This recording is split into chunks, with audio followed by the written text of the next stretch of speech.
Good evening, everyone. Our today's technical competency topic is about non-invasive way for predicting heart blockage using ML. So, what does this project aim to? It is aimed to develop a cost-effective non-invasive system to detect heart blockages using machine learning and heart sound analysis. Let's go ahead with the PPT. Here are my team members Vaibhav, Rohit, myself, and Ganesh Chaitanya. These are the contents of the PPT. So, heading towards the introduction, what is our problem statement? Our problem statement is like current methods like ECG and angiography are invasive, expensive, and not always available in rural areas in India.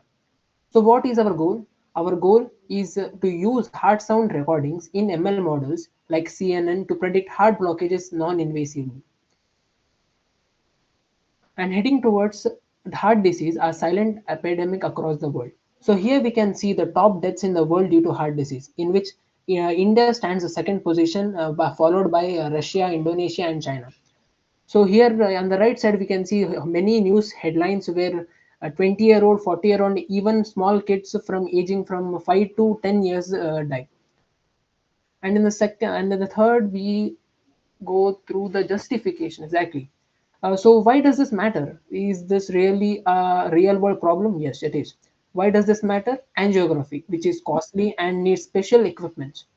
And actually, many regions lack proper diagnostic access, like rural areas in India don't even have ECGs, and even they don't have angiographic techniques also. So, what is the benefit of this project? It is non-invasive, it is affordable, it's scalable to mass usages. It also helps doctors in detecting early stage blockages.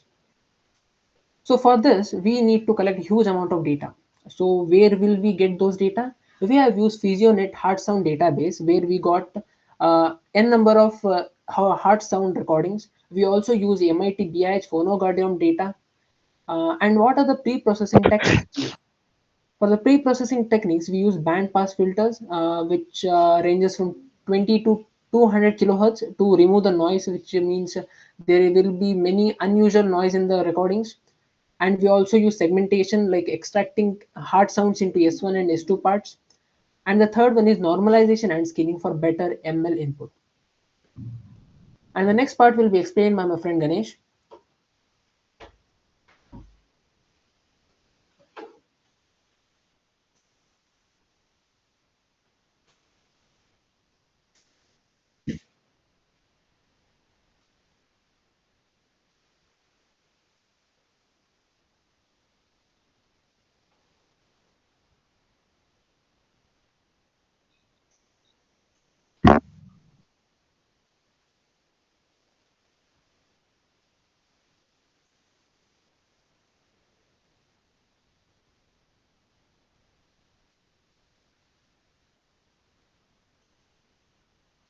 Sure, Ganesh. I'll share my screen. I think is my shared screen visible? Yeah, I'm opening the code now. I'm reconnecting. Yeah, this is the code part.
Thank you, Ganesh. So as of now, Ganesh explained the model selection, which model we choose, that is CNN, why why we are choosing CNN and all.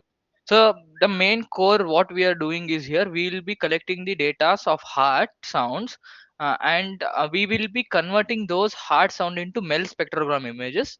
Also, what does this Mel spectrogram image? This is the data set.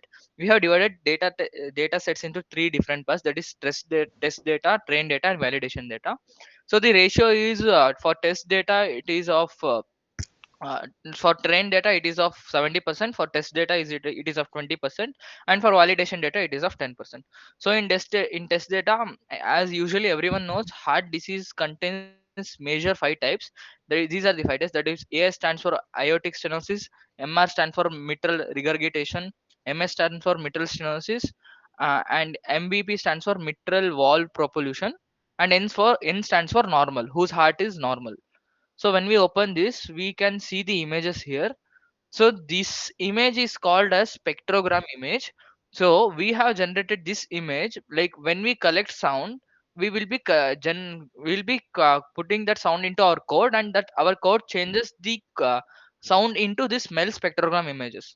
So after conversion of Mel spectrogram images, we have divided the data sets into all different test, train, and validation.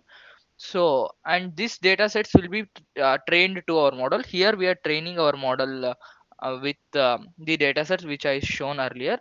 So once the training is completed, this is the mounted where we have mounted our data set which I showed now is mounted in my drive, and that model is trained with those data sets. So coming to the model evaluation criteria, let's see the confusion matrix here. Here, confusion matrix says that if the data sets of aortic stenosis is 20, the model is well trained. Out of 20, it has been trained well trained, and no error is identified in aortic stenosis training.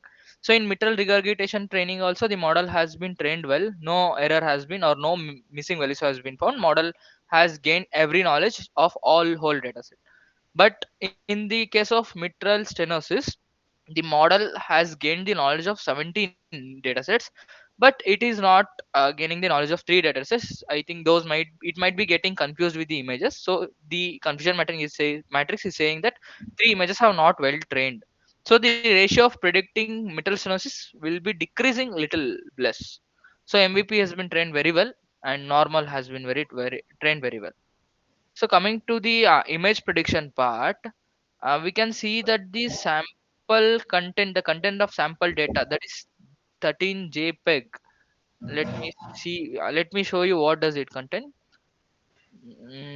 13th image is here, and this is the mitral wall propulsion.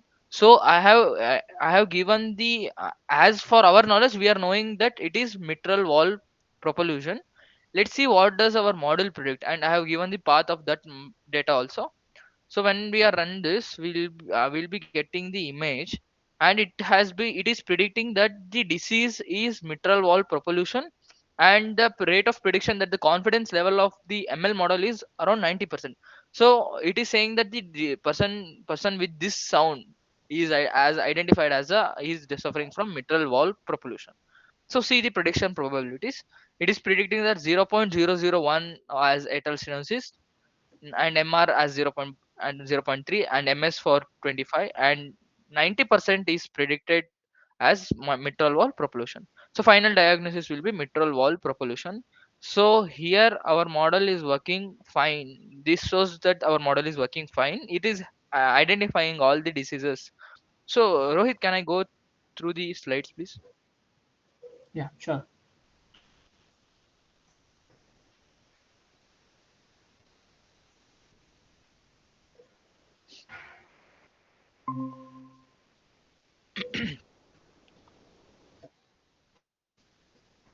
Yes.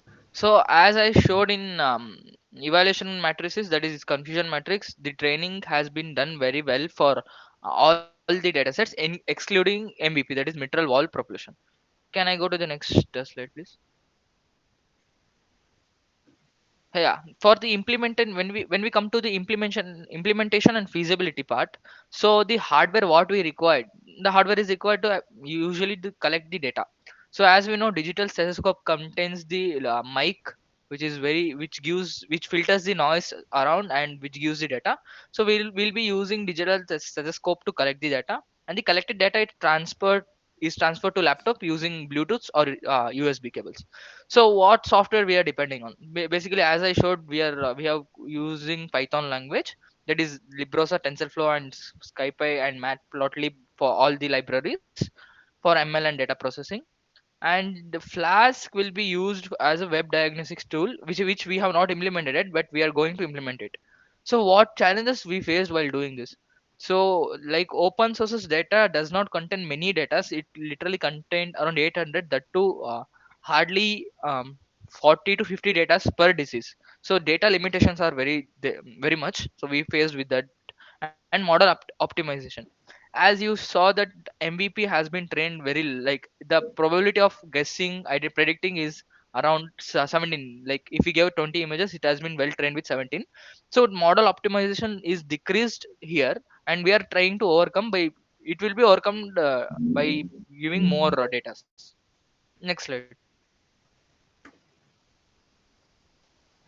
So coming to the conclusion and future scope, as my friend Rohit said, we have implemented an AI device, AI model which detects the heart blockages just by sound, which is non-invasive too. So we have used the models called LSTM and CNN here. Basically, we have implemented CNN, and LSTM will be adding LSTM for more accuracy. So as I said, the collected data is converted into MEL spectrograms, and MEL spectrogram images are fed to CNN. Then output is predicted. So future improvements, as we said, we are lacking with data. We'll be expanding the data sets, and we'll be implementing it in mobile, so that the user, one who uses it, will be feasible him to use it. And we can implement this in variables, like implementing a variable chain which locates near your heart, which will be collecting sounds frequently, and which will be popping up the information whether his heart status information will be popped out. So this was our idea. Can we move to next slide? Actually, we have collected the sample data set, where the data set contains the sound of heartbeats. So these contains five data sets, like five diseases also. L- Let us listen to this, and we can have a clear idea whether the heart sound is there, how we are going to identify based on sound. First one is normal sound. This is aortic stenosis, sound of aortic stenosis disease.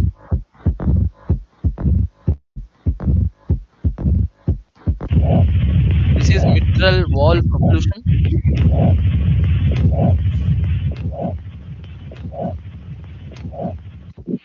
This is mitral stenosis.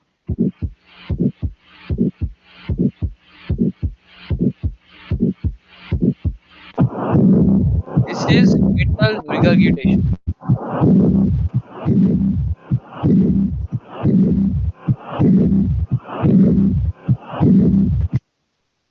Yeah, this was the idea of us, like as you can, by hearing itself you can classify the sounds, right? So this is the main key criteria what we have used here, and we have built a model based on this. So this was our ML project for the TC. Thank you everyone. Over to Rohit. Thank you everyone. So I think the sample data set what we heard just now may not be recorded in the video, but this was a sample data set at Vibo explained the parts of it, three parts. And coming to the end of this PPT and the recording, I would thank technical competency team for providing us this opportunity to make a video and post it in your YouTube video and expanding our knowledge. Thank you. Thank you, Mallesh sir. Thank you.